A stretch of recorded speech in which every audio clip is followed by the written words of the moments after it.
Tommy Rex, and you're listening to today's Boondoggle. This is Mark Metcalf, and you are listening to today's Boondoggle with Bailey on Domain Cleveland Radio. You are listening to today's Boondoggle with Bailey on Domain Cleveland Radio. Yes, Kato Kalin listens to this all the time.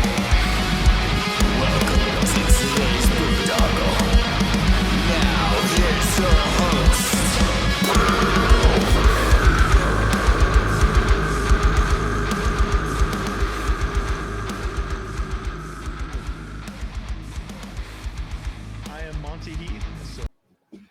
What's going on, everybody? It's Bill Bailey with today's Boondoggle. And man, I know I say this quite a bit, but today's interview, man, I am so stoked to be talking with somebody I've been blessed to start calling a friend in my life and a mentor, Mr. David Ellefson. What's going on, David? How you doing?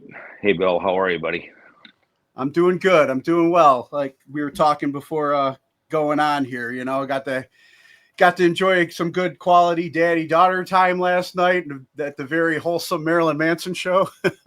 But, you know, it was a good time, man. Some of the who would have thought Marilyn Manson become family entertainment? But it's kind of true. You know, his show is great. He's obviously been through some stuff, and he's come out the other side a better man and a better performer. And you can feel like real joy and gratitude, you know, which is always nice to see, right? Because it kind of goes one of two ways: either you get better or you get bitter, right? So he definitely landed on the right side of that, which is great to see.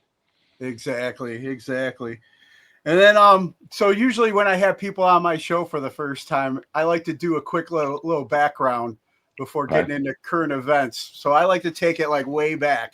Do you remember when you were a little kid what you originally wanted to be when you grew up? A fireman. I used to watch that TV show Emergency 51, or was that what it was? Emergency? Yeah, it's called Emergency. Right? Yeah. Emergency, yeah, and Rampart 51, right? That was the fire truck with Robert Randolph, I think wasn't that his name, and I thought that was cool, and of course that's where all those TV shows were out of LA, like Dragnet, Adam 12. Emergency, you know, all that stuff. And but yeah, that was the first thing. I thought being a fireman would be pretty cool because I grew up on a farm, so it was kind of a man's man kind of world, you know. Funny, I always used to think it would be kind of fun to do a reality TV show about farming, which I was probably about 40 years ahead of my time, because today you can make a reality TV show about anything. Right? Yeah. Farming, mechanic, making a cake. Yeah. Being a rock star, whatever, you know. So yeah, my girlfriend will love to hear that fireman answer though, because that's what she does. She's a firefighter. So. Oh, really? Yeah, yeah. No, I think it's cool. But then, of course, you know, once I saw KISS, I didn't want to be a fireman anymore. I wanted to start fires on stage with pyro and be KISS, you know. So. Yeah, I get that a lot. That's usually like the gateway for a lot of us. They were the gateway drug. Yep, yeah, that was it, man. KISS was the gateway drug. For sure. So, which leads me to the next question then. Like, Gene Simmons, obviously one of the influences. What led you to playing bass? You know, for sure, Gene was a cool inspiration. In fact, Jeff Young just sent me a video today. It was a side stage video of Gene's tech giving him the cup of the fire water, right, and the sword with the flame, and then he goes out and he breathes fire and he does the thing, you know, and you know, I think, you know, for me, you know, that was just the epitome of, like, they were like superheroes, man. And that's what they wanted to be. And that's what was intended to be. Right. And,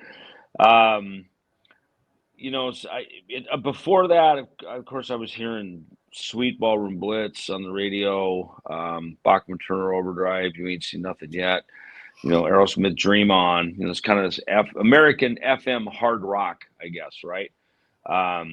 Which, you know, for me growing up on the farm in Minnesota, you know, the Saturday night TV shows were like Sonny and Cher, Hee Haw, you know, these kind of things. Donnie and Marie, Donnie Marie Osmond, right? And you know, wholesome television entertainment. And then I started hearing rock bands, and it's like men singing these really cool harmonies and great guitar work. And, I didn't really know what the bass guitar was, to be honest with you. I just remember opening up the BTO Not Fragile album, and there's a picture of the four of them in there, and the guy in the middle was Fred Turner, the bass player and singer, and he had a Rickenbacker 4001, and it just looked cool. It was a little longer. It had four fat strings on it, and then I see Kiss, and I see Gene with the Gibson Grabber, and so I don't. For some reason, I just kind of gravitated toward the bass for some reason, just kind of because it looked cool, and. Sometimes I'll have people ask me that at bass clinics, or, parents will say, hey, little Johnny wants to, get a bass, get a guitar, or whatever. And I'm like, they're like, do you have any suggestions? I said, well, first of all, you should get something that he likes. I've got my own brand of guitars and, Jackson guitars stuff, signature stuff of my own, which I think are great, but get something you like, and as shallow as it sounds, it should freaking look cool, and it makes you want to go play it, right? Yeah. Because that's why I when a Gibson bass, the EBO bass came up for sale in the newspaper when I was growing up, I asked my mom if we could go buy it. It was $150, and I think probably today is worth $3,000-4,000. I should never get rid of it, but it just because I bought it because back at Kiss Alive, Kiss play Gibson guitars and Pearl drums because they want the best.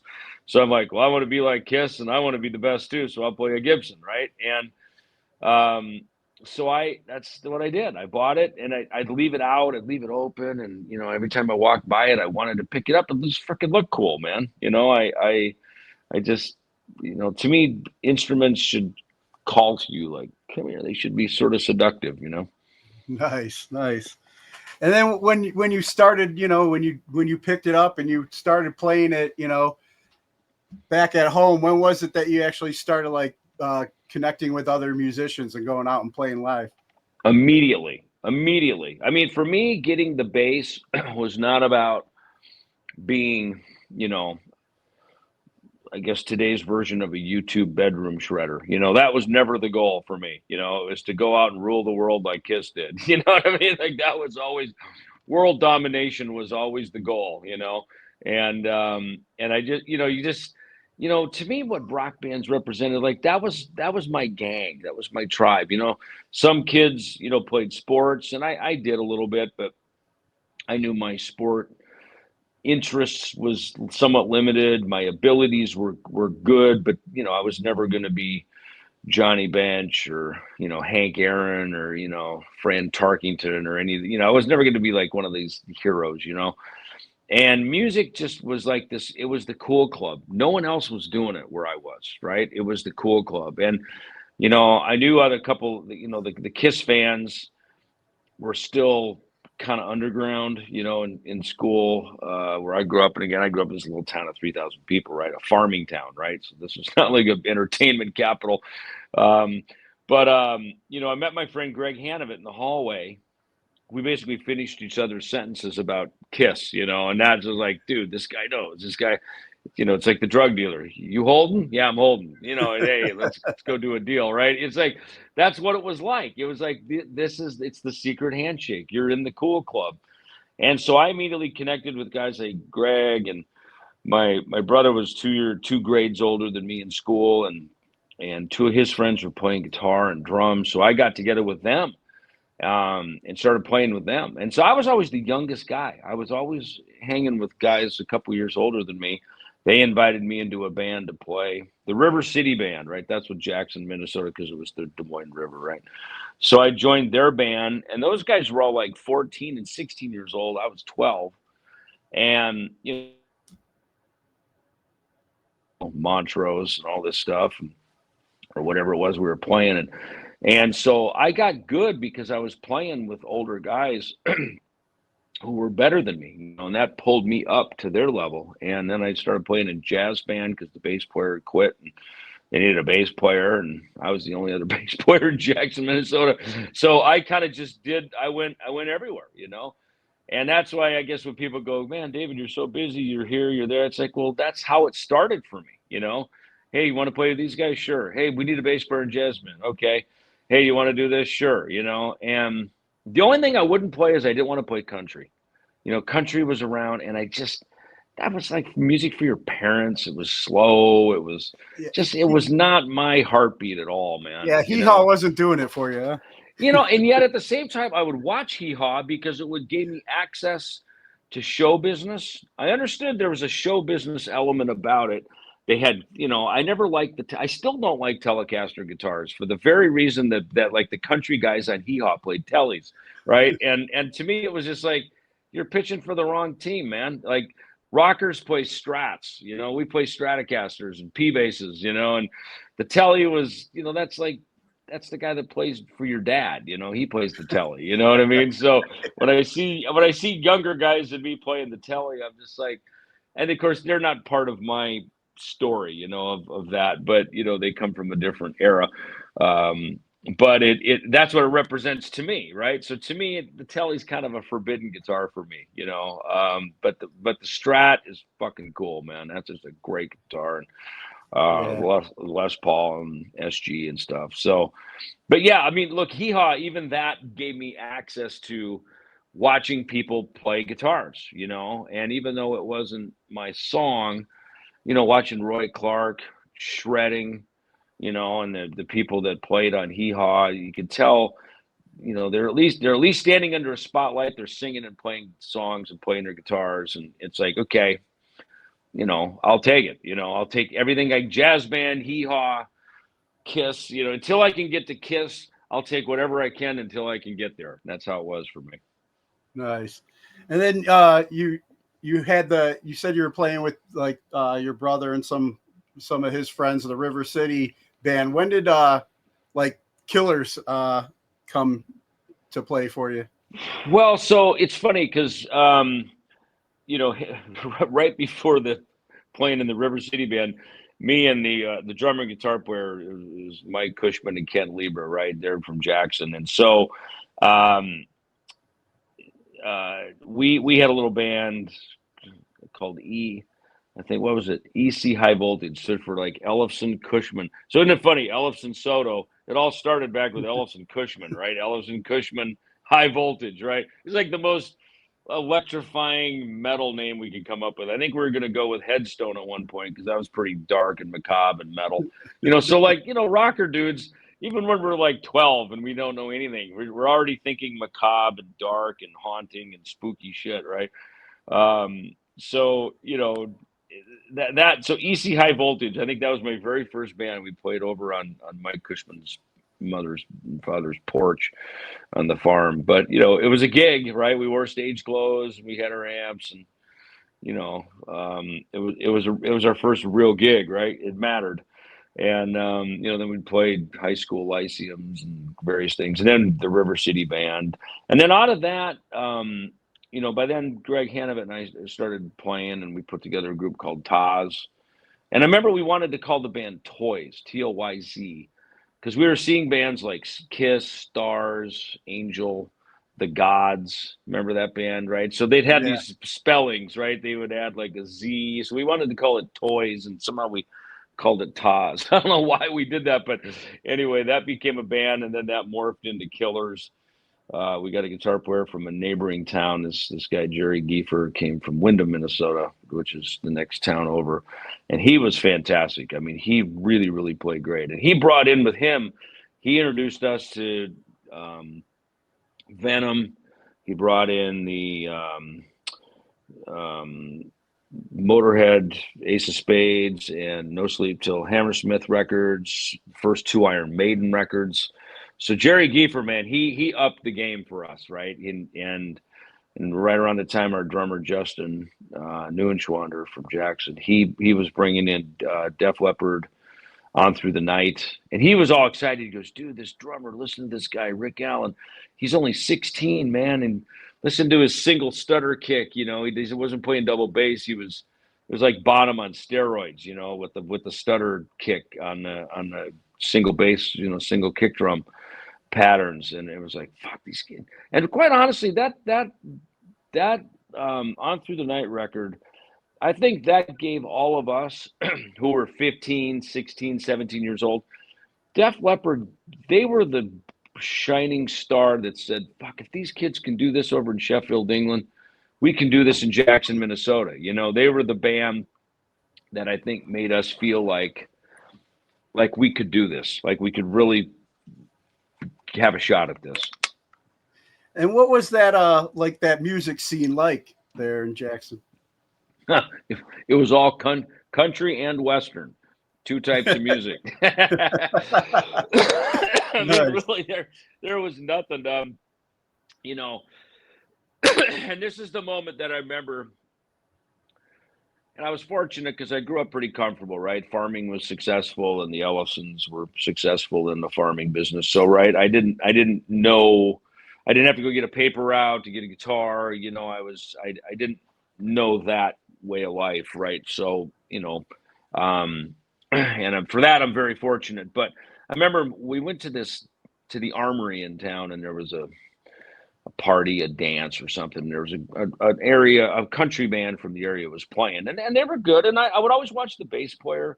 You know, everybody had PD, and Custom was a popular amp. Remember them? They kind of had Creedence Clearwater Revival. They always had the Custom amps, you know, where they were kind of that Tolex, you know, but they were fuzzy, or they were, you know, the puffy wrapping around the cabinets. And I would always watch the bass players, and I absorbed everything that was around me musically, even if it wasn't my style of music. But I remember our neighbor, he was a farmer guy, and he came up to me and goes, man, he'd had a couple of drinks. And he's like, you know, you could be down there right now playing for $50 right now tonight. And in that moment, I just said, I don't want to play that kind of music for $50. I'll play rock and roll for free, you know? And that was like a defining moment to just state that out loud and just go, you know, music for me is not a job. It's a passion. It's what leads me to where I'm going next, you know? And you know, that's kind of, in a nutshell, my entire musical life right there in that moment, right? Now, I've been blessed to be able to have a career and make money and pay my bills and have a good life as a result of it. But I go back to that mission that for me, you know, look, when we started Megadeth, we were very, you know, intentional. I mean, it was a business. It wasn't just friends coming together. In fact, our friendships were always a far distant second to the business of the band and making it work, right? So we knew what was in first position, which was our success. I mean, for sure. So we were not under any delusion about that. But you know, it was still about the focus of what was in front of us. And it still is for me today, you know, wherever I go and make records or play shows with people, you know, I try to take it back to that, you know, fun of getting my first bass, that first Gibson bass with my mom. Go, wow, look at this. Wouldn't this be fun? You know? And I wanted to be a fireman. Now I want to go be a rock star. You know what I mean? And still feeling that way at 60 is a cool thing, man. You know, I always think about it. It's like, God, you know, one of these days I should probably fucking grow up and do something real and, I don't know, behave my age or something, you know, but I'm like, what else is there to do? You know, it's what, you know, one life, one lifetime, go rock. Yeah. Man. You know, I don't know. That's, I'm lucky I've been able to do this my whole life. Yeah. I was going to ask you too, though, because, I mean, you know, your time in Megadeth's real, already well documented, but you know, how did that, would you say that prepared you like business wise for launching into all the other projects now that you've been a part of? Like, I mean, starting with like EMP, the Ellefson music productions and stuff. Sure. Well, look, my dad was a businessman. You know, he was not a, you know, pitchfork and overall farmer. You know, he was not that kind of, you know, the Ellefsons were educated bunch. They were successful. You know, they were, you know, my dad did not look favorably on KISS and, taking drugs. And, he supported me moving to Hollywood and having a career. And he saw that I was serious about it. So that part he really supported me on. But he was not, like, I remember calling him from rehab and saying, "Hey, I'm in rehab for heroin addiction. Can you and Mom come out?" Like, he was like, "What the hell are you guys doing out there? What is the matter with you guys?" He was like, that kind of shit did not fly in my house, So that was sort of like, "Hey, David, pull it together. Like, what are you doing?" So there were some things about our Megadeth lifestyle that was very off color from how I was raised. And I had to seriously correct the course, on some stuff, growing up as a young man, in the band. And of course, like, getting clean and by age 25 and keeping that on the path helped for sure, of course. Because and before my dad died in '94, I think look, as a now I know as a parent too, you just want to see your kids land well, you know what I mean? And so he saw, moved out to Arizona, bought a house, had like a car in the garage, and like some money in the bank. It was kind of like, okay, he's going to be okay. And my other brother Elliot, he took over the farm in Minnesota, so things were good in the Ellefson neighborhood, and but it was a rocky road getting up the hill, and when I met Dave, I mean, look, I had as much experience as he did. Mine was different than his because he grew up in Southern Cal, putting a band together there, kind of immediately just put you right in the middle of what was going on, so he joins this group Metallica, and, they're playing, Radio City Music or whatever, that little club, Radio City or something there, with Rats and, the other little startup bands at the time. And, but they were all learning how to do it at the same time. Right. So meanwhile, I'm in the Midwest and I'm 3-4 years younger than Dave, 3 years younger. But my experiences, whereas he started at 15 or 16, I started at 12, and was gigging and doing stuff. So our experiences were the same, even though our ages were different. And, in order to play the Midwest, you had to buy a PA, you had to build a lighting rig. You had to have a, van, trailer, truck, if you were lucky, a semi, whatever. I mean, you had to get your own shit around, have a crew, you know what I mean? So I knew how to do all that, right? And that's why when I got to Hollywood, and I remember going out with Dave, we'd go to we didn't even go to the Whiskey, we went to like the Troubadour and, Roxy, various clubs. I'm thinking, fuck, you guys had it easy, man. You just walk in, they got sound and lights, they got everything set up, ready to go. Like, I knew how to settle with promoters.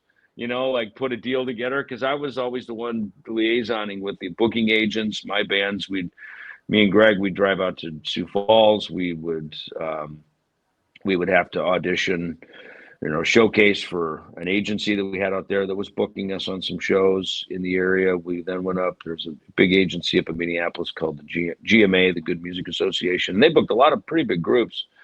And if you wanted to be in the game, like, you needed to be with these agencies, the same way as if today would be William Morris, CAA, United Talent. These are the big agencies that we work with, in our world now.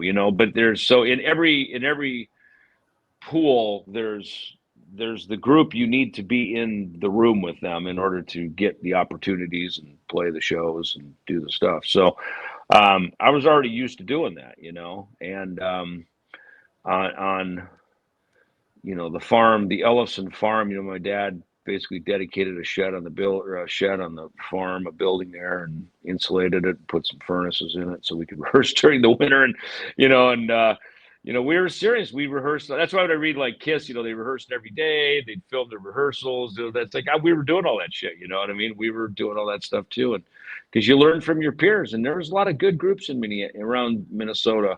There's a group called Great James out of Iowa, and they played a lot of the ballrooms, and they would invite killers. They invited us a lot to play with them, and they packed the places, man. They were packing places. There's another band out of Minneapolis called Chameleon.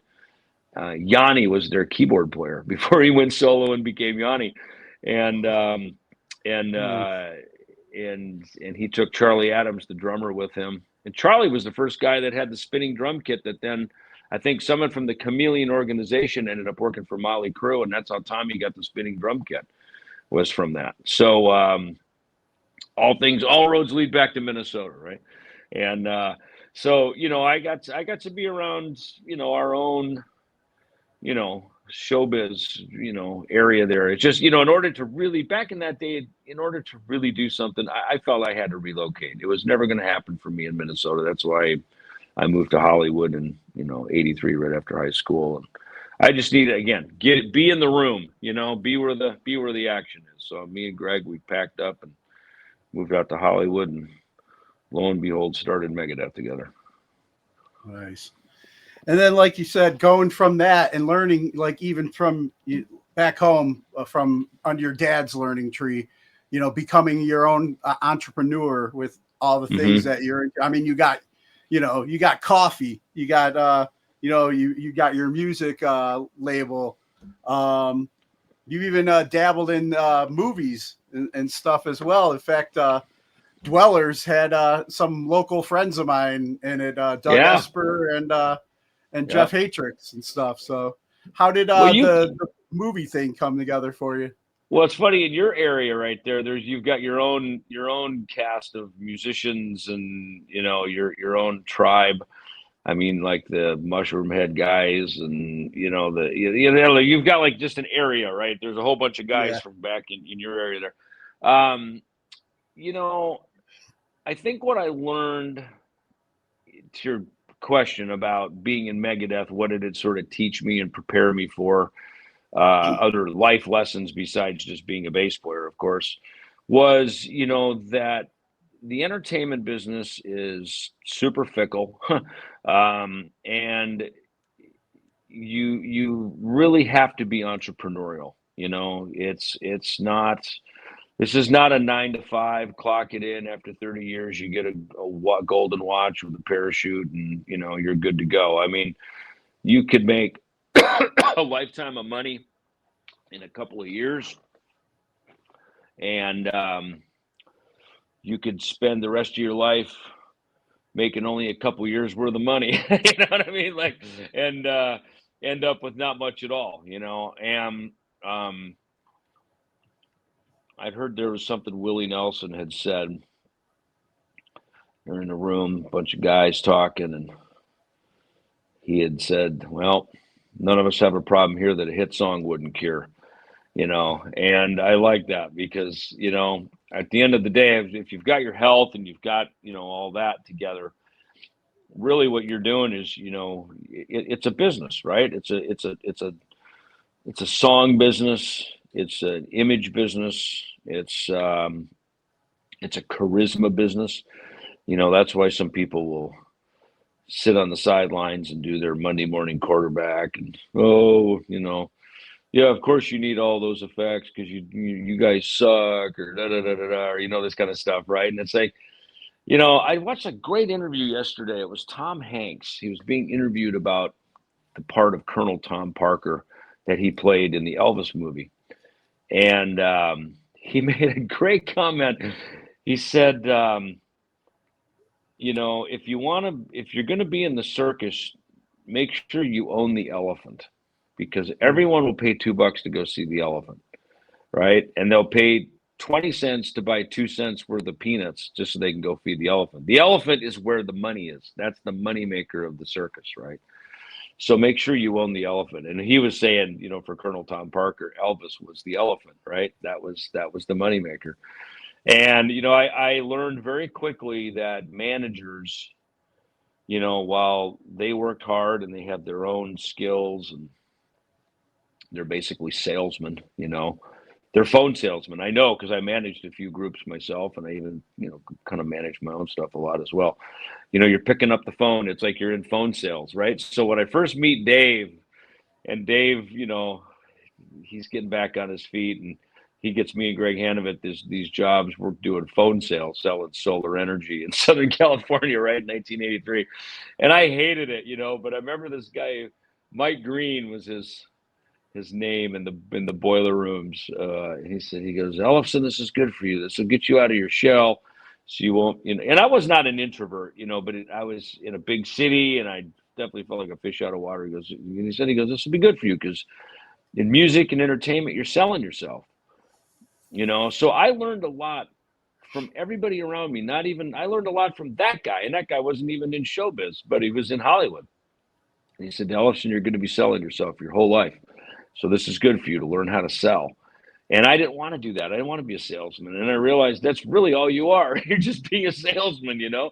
So I guess whether it's your song, your coffee, your record business, your record company, you know, to some degree, that kind of is what it is. And I guess we're probably lucky about that growing up in America, because that's kind of what we do in America, you know, is someone's either selling us the dream or we're out selling the dream ourselves. So it's kind of in our blood a little bit, you know, to be like that. So and entrepreneurialism, I mean, it's kind of the capitalist American way, you know what I mean? Is you can be anything you want as long as you're willing to put in the time and the work, and you know, and so I learned that that's really what show business is, you know, is you can do and be anything you want, just have to go for it. Yeah, yeah, and like I said, I mean, you even put out books. You even have your own, books, and we mentioned the coffee, you mentioned the record label and the movies, but I mean, at the heart, you're always love being a performer, and you just got back from being on the road. You said you're recovering from a little road sickness, but you're also getting ready to go back on the road once again. Kings of Thrash will be hitting the road again soon. Yep. We got Kings of Thrash stuff coming up here. Really, we got a bunch of stuff. There's even more dates that are going to be announced here. So, we got a pretty full calendar with Kings of Thrash, and you know, and I always have one or two in the hole as well. You know what I mean? There's always a couple of things that you know, I'm being asked to play on some things. You know, I'm usually kind of got I'm about a year out, you know, of records. Like, you know, I got asked by Silver Linings Music to record Cliff Burton's Anesthesia Pulling Teeth for that No Life to Leather tribute to Metallica. And I really had to kind of get my mind around that one, right? Because, you know, when I got to LA, Cliff had just joined Metallica, I think in like December 1982. I meet Dave in June of 1983. So he's new in Metallica. Metallica's obviously blowing up.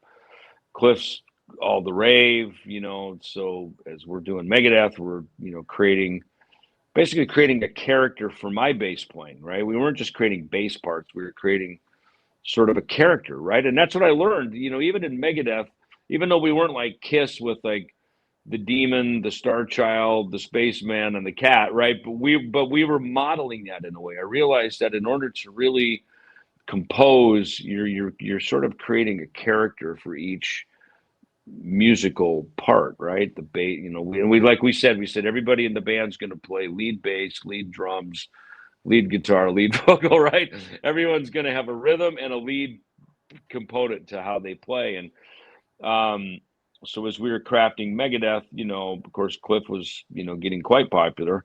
And I understood what he was doing, and I thought it was cool, especially with the fuzz wah thing. I thought that was very clever, you know, that sometimes just one effect, one pedal like that gave him a signature, you know, to his style. It accentuated what he was doing and what he was playing. So when Silver Linings asked me about this last year to record it, I had to get my mind around it. And for me, you know, I called Aria Pro, and they also distribute the Morley wah pedal. So I got one of Cliff's signature basses. I got his signature wah pedal as well. And when I plugged all that in, I went, okay, now I'm at least in the ball game here of how to do this, you know, and because to do it without any of those effects, it was just so sterile and dry, and I was just going, oh my God, how am I ever going to get? I don't play like Cliff, you know. I'm a very different type of player, and you know, I talked to Lars about it last year. Went down to see Metallica in Munich, and we kind of had the same comment. It's like, oh, that's interesting because you play very different from Cliff. And I said, I know, I do. And but he just said, he goes, look, go make it your own, man. Do your own thing with it. And so I kind of felt good that he gave it his blessing on it, and so that's what I did. When I got back to America, I went in the studio and plugged all that stuff in, and I kind of thought, let me stay as true to the song as I can, but let me kind of make it more of an homage to him as well, sort of celebrate. I put a little Orion in there. I put a little For Whom the Bell Tolls at the end. Let me just sort of put some Cliffisms into it,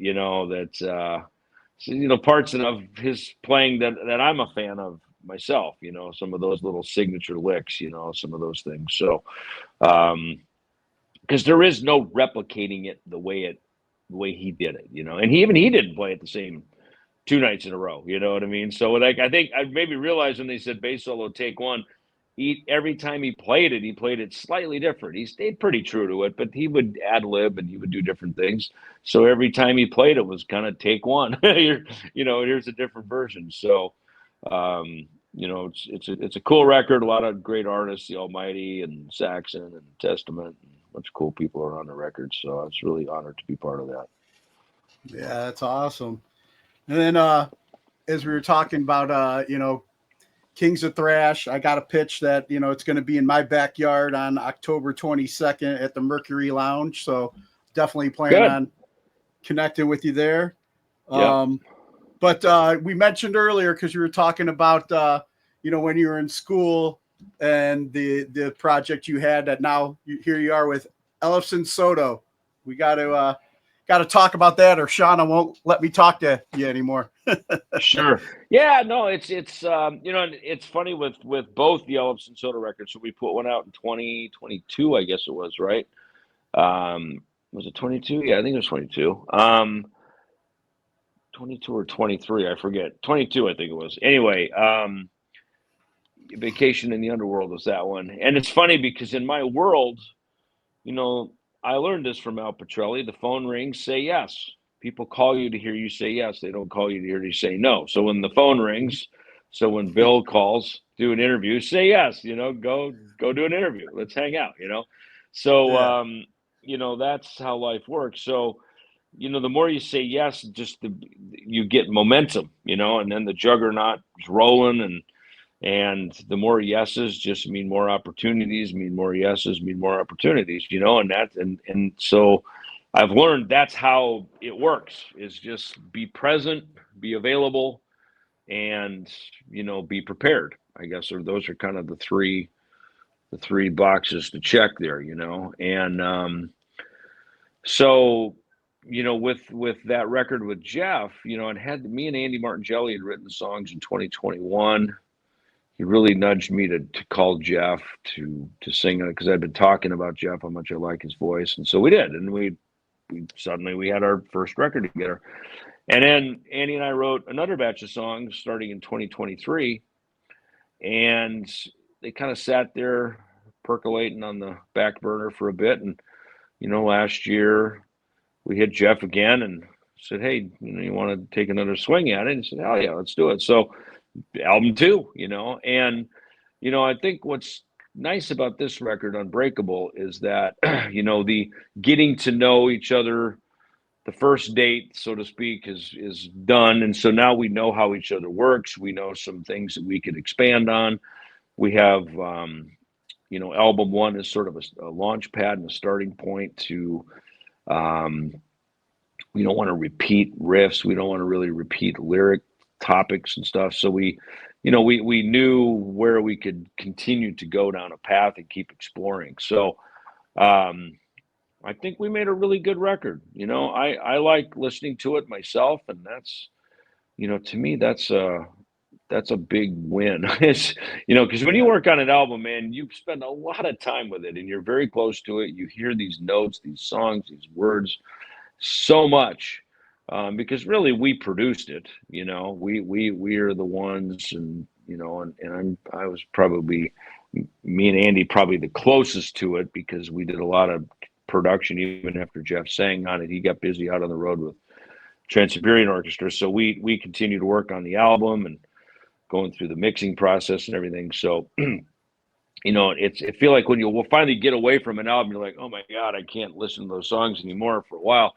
And then, 6 months later, you start hearing it again because you're doing interviews, the album's coming out, the finished product shows up at your house from the record company, and you're like, all right, let me listen to this. And it's always kind of like, God, I hope I still like this, as I needle drop it or I hit play or, I always download stuff off iTunes. I always buy one of my own records, support the cause, I always do a pre-order, kind of like a fan would, so then when it shows up, then it's like, I kind of get that buying experience, and so I hit play and it's like, wow, yeah, it sounds pretty freaking good, man. I like it. So that to me is always the litmus test.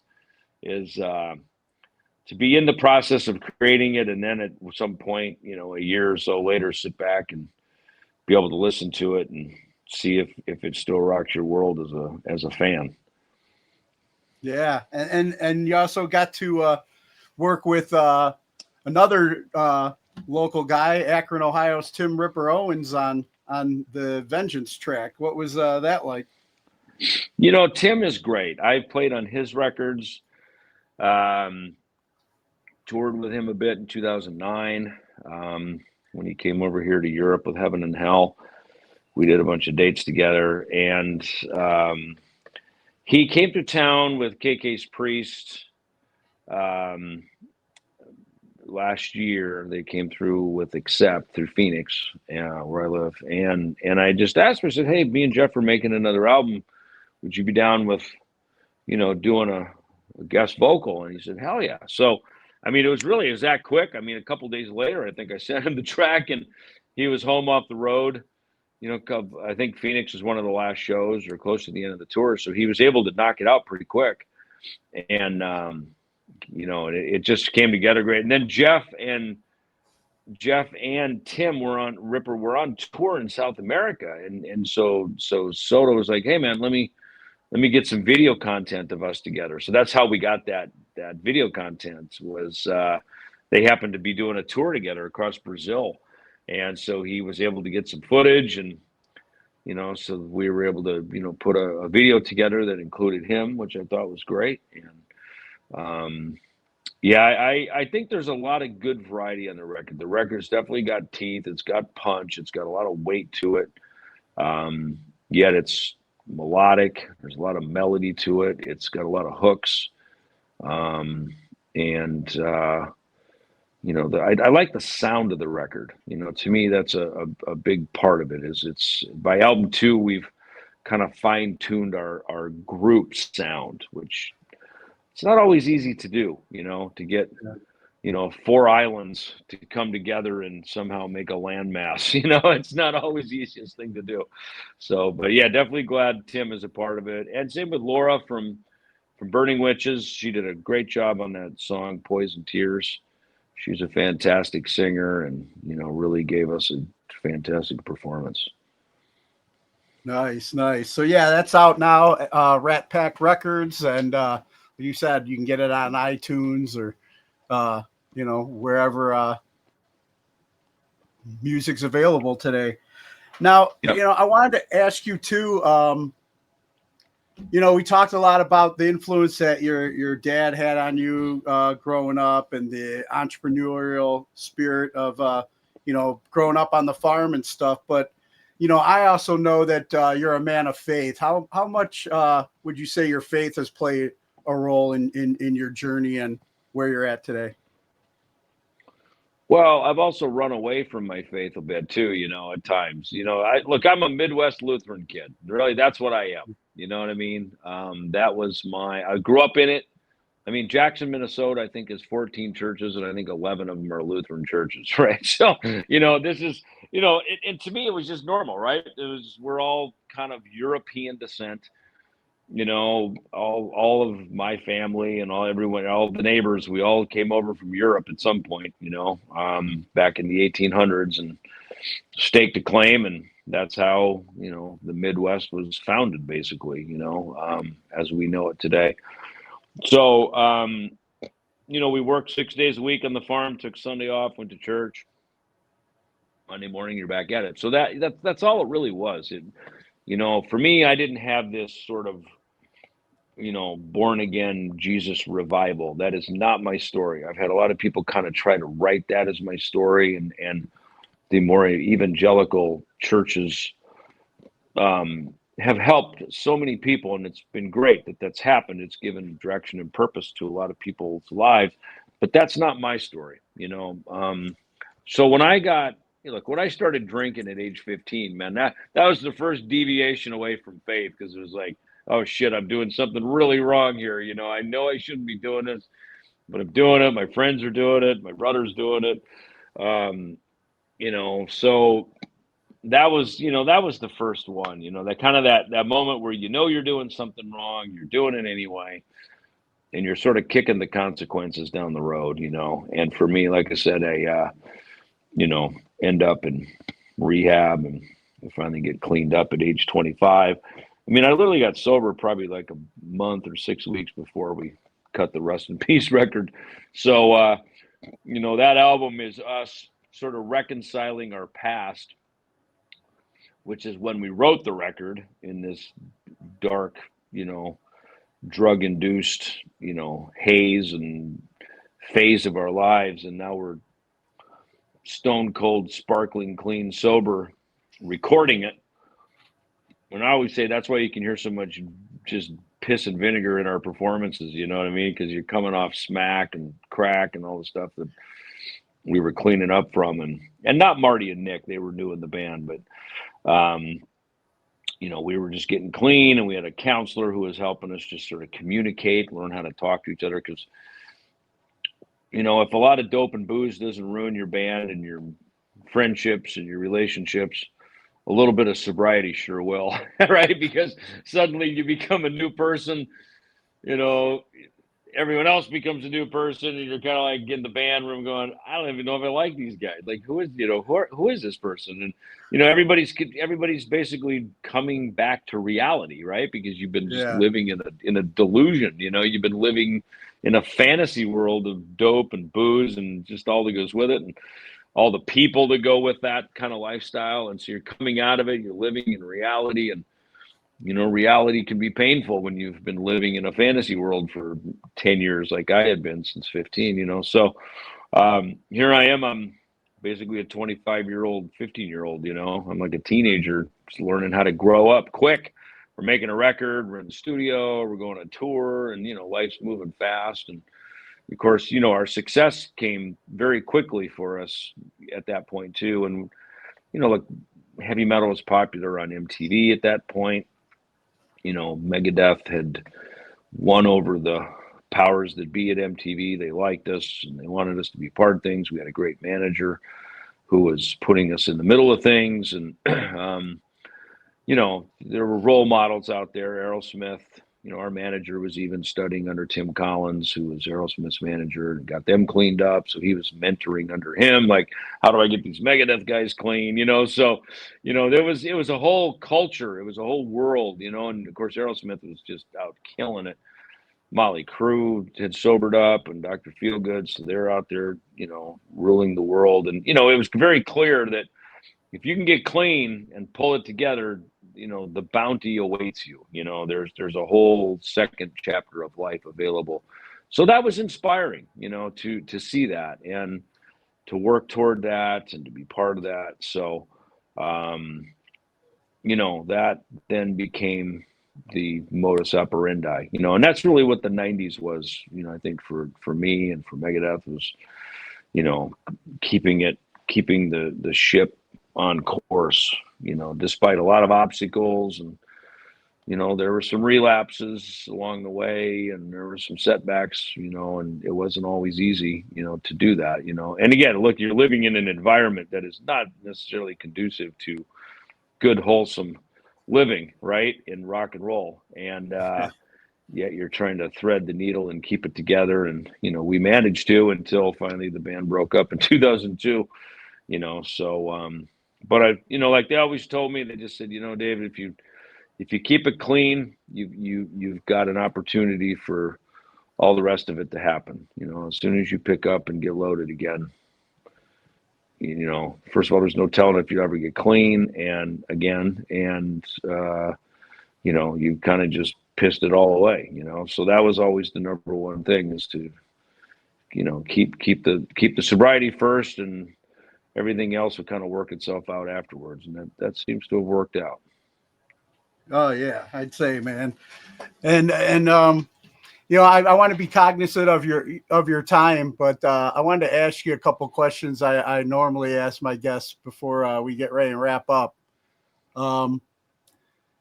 What class do you feel should be mandatory before graduating high school today?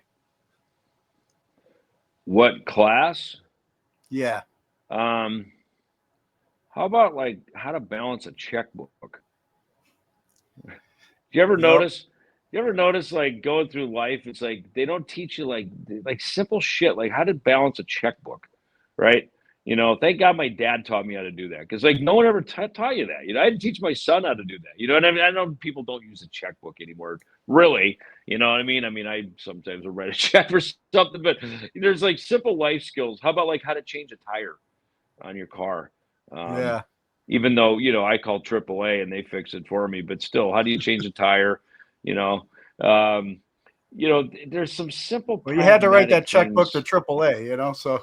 Yeah, right, exactly. There's just some simple pragmatic things that as you go through life and you go through school, that it's like, how come you never freaking taught me how to do this? Like, I never took home ec, thank God, I'd hang out at the house at the farm, because I was usually trying to avoid getting out of hard farm work. So I'd hang out with my mom. So I learned how to cook so I could sneak down in the basement and continue learning Iron Maiden Killer's record top to bottom. You know what I mean? So I figured if I just remained a little invisible, I could avoid hard work and be better at the base, which actually paid off. It did work. But I hung with my mom a lot, so I could learn how to cook. So, that's the thing. Learn how to cook, like make food, take care of yourself. If you can cook, you'll eat better. Your health will thank you later in life, So there's sometimes just, I don't know, like just how to live on your own 101, right? That should be the class that you, that I think there's just some simple pragmatic things. Cook, clean, write a check, change a tire. How about that? Oh, and change the strings on your bass and learn how to straighten the neck. That's another one you should do if you're going to be a musician. Nice. Yeah, number one I always get is like either the checkbook, to balance your budget, or learn how to pay your taxes. Just like Remember that every time a check comes in, you should probably save about 30% of it for taxes. That's the other thing too. Is this isn't a free for all. You just go get to spend it.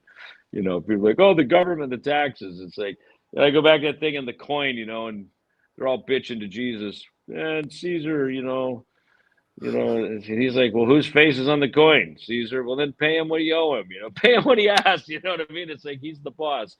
So it's like, pay to Caesar what you owe Caesar. So yeah, save a little of your money for the taxes.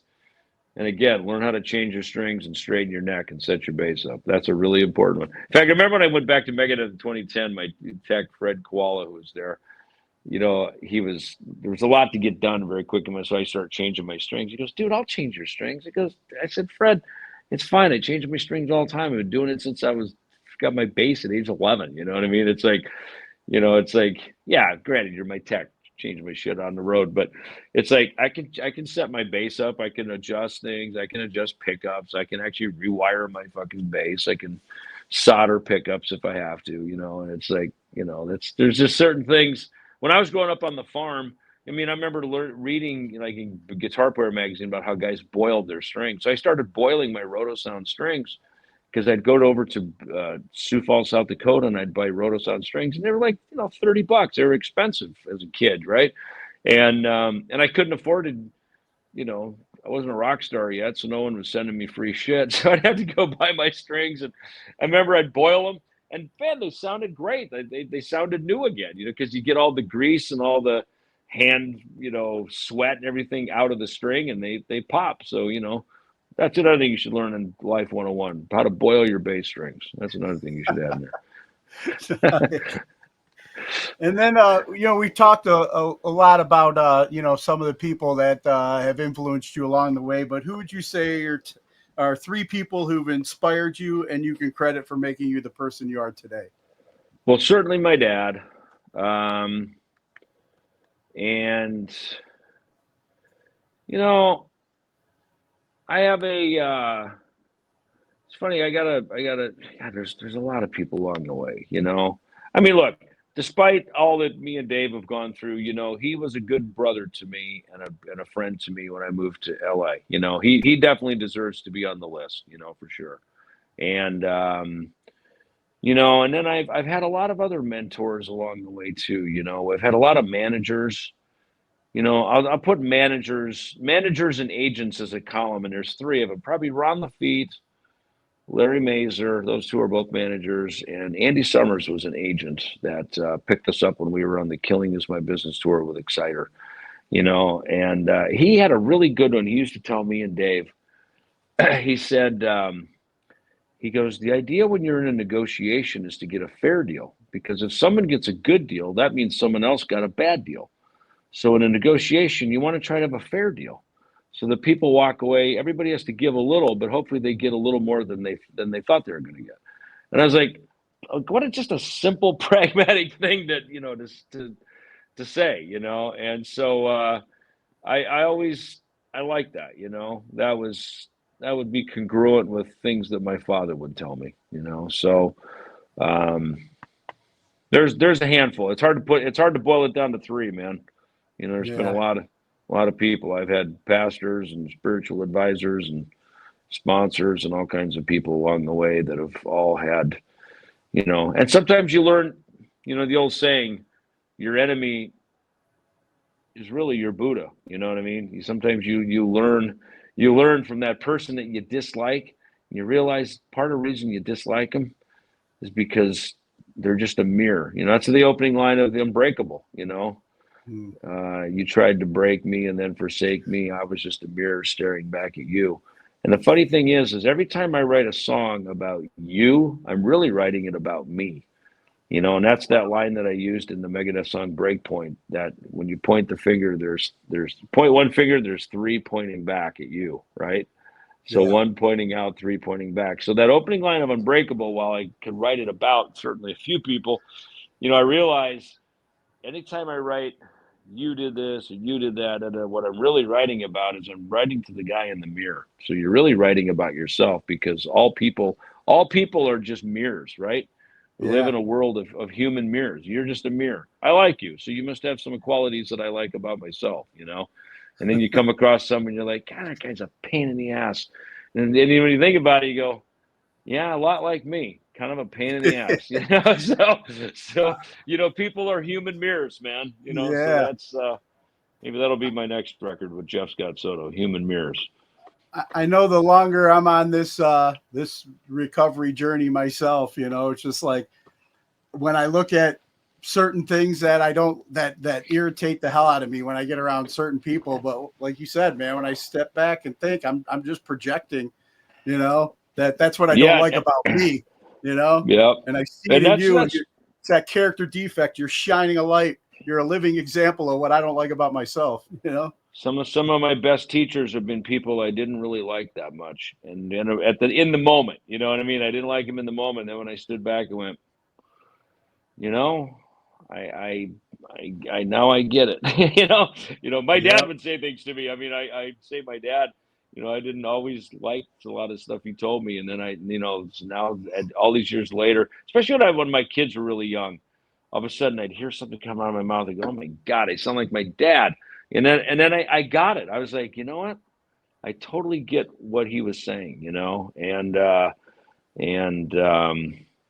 you know, he would always say this thing. He'd always have this saying. He goes, you know, you're not great until someone else says you are. And I was like, why does he keep saying that? And then you know, because musicians, right, you know, look, we tend to be a little, you know, show offs and little inflated sense of self-importance at times, right? And you kind of have to be in order to walk on stage and be the circus monkey and entertain everybody, you know.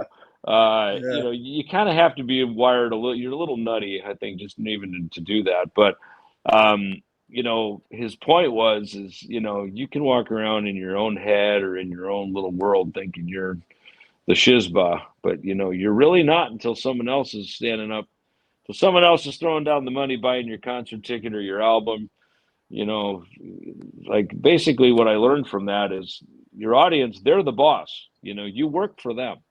And that's kind of been my takeaway is you work for them. And when you get on stage, as much as the spotlight might be on you, at the end of the day, you're the waiter and the waitress. They're serving up the material for the audience. That's your job is entertain the people. They paid for this.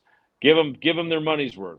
So that I guess that happens as you grow up in the business, and you kind of learn that as you're getting on in years.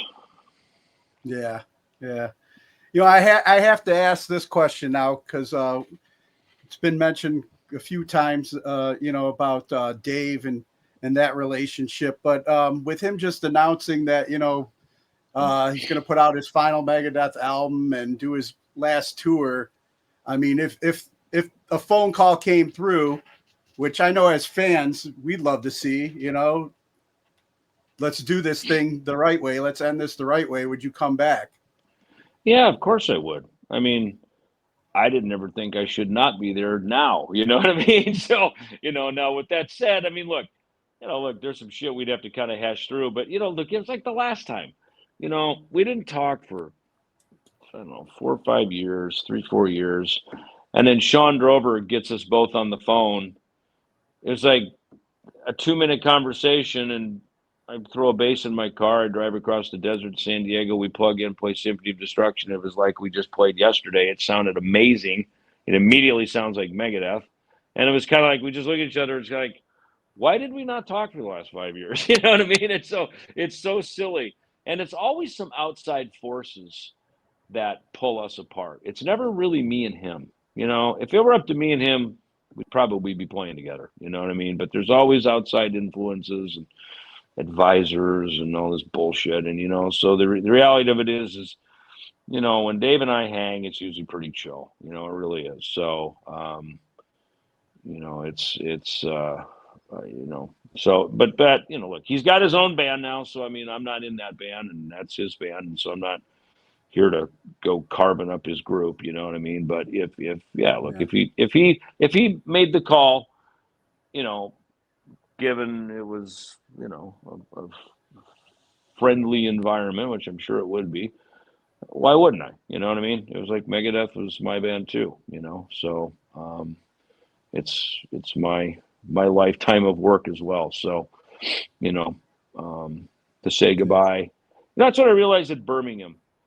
We not only got to say goodbye to Ozzy and Black Sabbath, they got to say goodbye to us too, and you could tell in that moment how important that was to them. That was really important, especially for Ozzy, man. He said it from the stage, man. He was heartbroken being away from the stage for 6 years. Like that was like losing a limb, like a part of him was missing, and he said it, and you could see it in his performance. And I think that's the thing that was the big takeaway from that was we all got to say goodbye together, so that when he finally passed, as sad as that has been, it wasn't just this, oh my God, remember that guy Ozzy we used to hear about? He passed, and oh God, I wonder what he's been up to these last bunch of years, because that happens a lot, right? Where you're like, God, I forgot all about that guy, and and because sometimes people fade out of the spotlight, or they're forced away from the stage with health and stuff like he was. But I thought that was very heroic that they created an event, and you could tell it was not easy for him, but they created that event for him, to be able to do that. And all the Sabbath guys, and I mean, look, they brought Bill Ward back, and clearly that relationship had certainly had its roads. You know what I mean? He was in the band and he wasn't. I mean, look, they even fired Ozzy at one point. Ozzy's back in Black Sabbath. You know what I mean? So, I mean, at some point, everybody has to lay down their arms, and their guns and their swords, and just say, we're better together. let's make this work, you know. And in their case, let's just do this one last time so we can say goodbye together. We started this together. Let's say goodbye together. You know, let's do the final bow together, you know. And I think they set the bar for how important it is and how cool it is, not just for the musicians, but for the fans and for everybody. Yeah.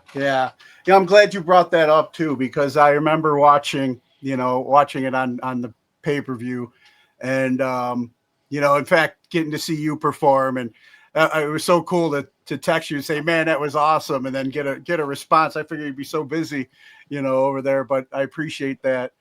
But I was thinking about, how a lot of people like Ozzy would be, the same, he'd want people to celebrate his life. Don't mourn for me, but celebrate, make it a party. And that was almost like he got to be a part of his, his passing right there, with everybody. He got to be part of usually the wake is after the funeral. He got to be part of the wake before the funeral. And I mean, it was, you think about it, the thing was just so divinely brilliant. I mean, it's just as you would expect from Ozzy and Sharon, you expect the best and you expect it to be unique, and it sure was, and just the fact that how that all went down, in that order, that everybody, it was like a celebration of life, and then, then we mourned, and the family had their private moment, as they should, with it at the end. And it was, you couldn't write a script that good, I mean, talk about a reality TV show, I mean, that's reality right there. And the way, just the order of events of how that went down was it's just mind blowing, I mean, it's obviously of a higher power, that's for sure, Yeah, definitely. Yeah, it was something else. I'm glad you brought that up as well. Well, David, I want to, like I said, get ready and wrap up, be cognizant of your time, but it's always great talking with you, man. I really appreciate you and the role you're playing in my life, being a brother, March 1st brother with you, has been amazing part of this journey, man. And likewise. And I look forward to seeing you here in October on the Kings of Thrash Tour. It's nice that you come out and support the cause and celebrate. It's always good to see a friendly face in the crowd. So I appreciate you taking some time today, man. So we look forward to seeing you in a few weeks here. Oh yeah, for sure.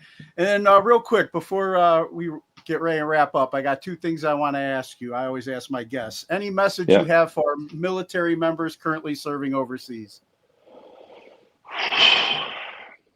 Our thoughts and prayers are with you. Thank you for all that you do. You are a unique breed to do what you do. And we are forever thankful for you, wherever you may be. Awesome, David. And then one last favor, mind cutting a promo ID for the show? Just introduce yourself, and you're listening to today's Boondoggle. Boondoggle, okay, got it. Hey, everybody, this is David Ellefson, and you are listening to today's Boondoggle. Awesome. David, man, thank you once again, brother. It was always great talking with you. I'm sure I'll catch you before October, too. I'm sure we will. Man. Awesome. Be well. All right. You take care. Bye. Bye. All right! Listen up! Hold on to your seats. Grab your girls, grab your beers. Hey everybody, this is Charlie from Anthrax, and you are listening to today's Boondoggle. This is Mark Metcalf, and you are listening to today's Boondoggle with Bailey on Domain Cleveland Radio. You are listening to today's Boondoggle with Bailey on Domain Cleveland Radio. Yes, Kato Kalin listens to this all the time. Welcome to today's Boondoggle. Now here's your host.